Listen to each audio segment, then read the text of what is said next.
The Victorian Premier Daniel Andrews is giving his state's COVID update. 23 cases, they're all locally acquired. That takes us to a total of 4,038 active cases across Victoria. 149 of today's cases are linked. The rest are being investigated by our public health team.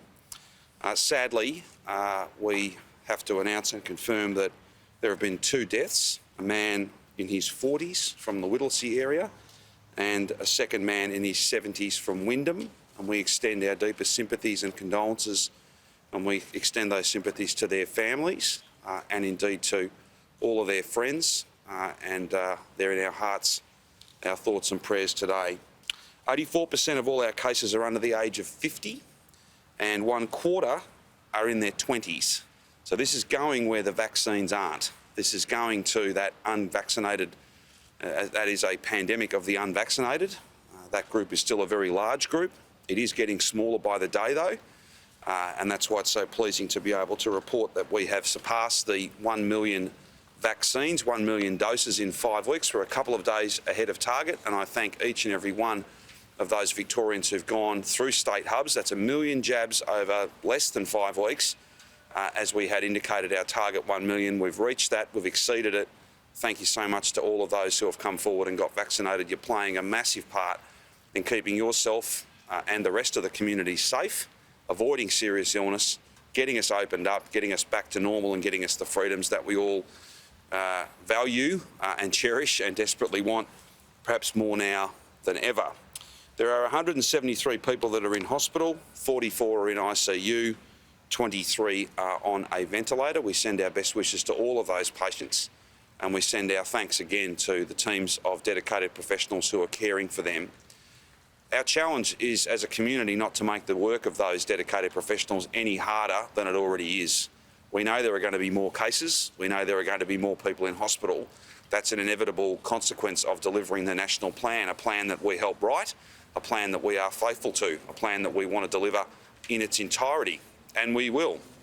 But that is predicated on the notion of getting to a point where we have to open up, and that will see an inevitable increase in cases, an inevitable increase in hospitalisations, and that'll mean the work of our nurses and others will be hard, very, very hard work. It is every day in many respects.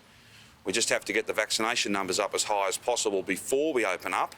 Again, all countenanced, all clearly outlined in the national plan. Otherwise, it's not really a fair fight. We can manage, although it will be tough, a pandemic of the unvaccinated if that unvaccinated group is as small as possible. We're not yet at 50% double dose. The notion of opening up now is not only irresponsible, it is dangerous. It is not what the national plan calls for, and it is not what our government will do. Any suggestion to the contrary, well, that's not in the national plan. Far from it. It is wildly variant from the national plan, dangerously so. Can I just, on the 1 million, as I indicated earlier on, we have delivered that ahead of schedule. We find ourselves at about roughly 68.3% of Victorians have had their first dose. We're still below 50% double dosed, but what that means is that the 70% single dose number that we had pegged a number of modest changes to, that's fast approaching. That's good news. That means that so many people are coming forward and getting vaccinated, and we will have options at the 70% single dose. And then, of course, we have many more options at 70 and 80% double dosed. That's what the national plan calls for, and that's what we'll outline in our roadmap on Sunday. Now, I am pleased to be able to confirm that thanks to the great work of the Shepparton community and looking out for each other, sticking together, getting tested, getting vaccinated, staying at home and isolating away from others, they've done an amazing job. And now 3 days with no new cases, Shepparton will be able to join the rest of regional Victoria and be open with those limited opening settings from 11:59 p.m. tonight. That is a credit to the people of the Golden Valley, and I send my best wishes and my thanks to each and every one of them. They've done an amazing job. In less good news, we have a number of cases and a number of wastewater detections in the Ballarat area. And from 11:59 p.m. tonight, Ballarat, the city of Ballarat, will have to go back into a lockdown for 7 days. The Chief Health Officer will speak to the logic behind that and the epidemiology behind that. what I want to say to the people of Ballarat is, just like the people of Shepparton, I know the people of that proud city will stick together. They will look out for each other. They will support each other, and we will be there to support them. There will be, and Jerome will speak to this, there will be extra testing. It's still symptomatic people and people who have been to exposure sites. We're not moving to asymptomatic testing at this stage, but we will expand sites, we will expand operational hours, we'll make it even easier to go and get tested. We're also going to have additional vaccines go into the Ballarat area. They are right on the 70% single dose already. We want to use this 7-day period to vaccinate as many people as we can beyond that. And Jerome will be able to speak to some of that today. Some of those details won't yet be finalised until tomorrow. This is essentially, as the Chief Health Officer can take you through in more detail, if we have cases get away from us in any one part of regional Victoria, then it will ultimately compromise all of regional Victoria remaining open.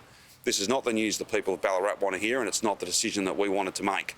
But if we allow it to get away from us in one part of regional Victoria, it becomes a threat and a risk to all of regional Victoria. We simply can't have that happen. Shepparton shows you that a community can be locked down, can stick together, can be supported and deliver fundamental control of an outbreak. We know, and we're very confident that that's exactly what can happen in the Ballarat community, but the alternative is to let it run, and then we finish up in we have no choice but to, not today, but perhaps in a week's time, we have to close all of regional Victoria because cases have got away from us and there are patterns of movement. Ballarat is not a community that's shut off from everybody else. People move to different parts of regional Victoria, they move to Melbourne.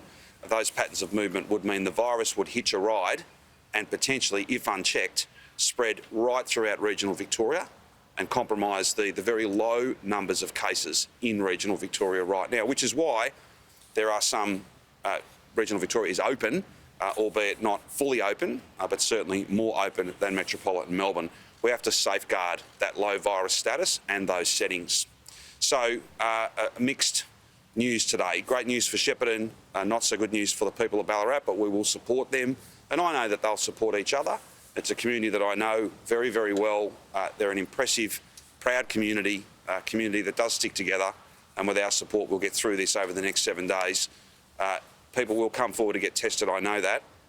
They'll also come forward to get the jab, and we will get through this together. The 1 million, some thought that, I think, quite an ambitious target. We've not only delivered it, but we've done it ahead of time, and that's all down to the amazing work of our nurses and all the other teams who are working in vaccination hubs, and the fact that so many Victorians have come forward and taken that positive step to protect themselves, to protect the rest of the state, and to get the state open. That we will have more to say. I can't today lay out what the next target is, because we're just waiting on the Commonwealth to confirm for us. We should have in the next couple of days confirmation of all the doses that are going to come to us in October. Until I get that, I can't settle on whether it's target 500,000 or another target 1 million and over what interval period. But we'll be out on the weekend as part of the roadmap talking about what our vaccination targets are also. So I now might ask the Chief Health Officer to speak to the kind of architecture of the outbreak, all those different chains of transmission as he normally does, to speak directly to why Ballarat. This is the advice he's provided and the decision we've made. And then Jerome can speak to how we're going to support that local community with testing and additional vax.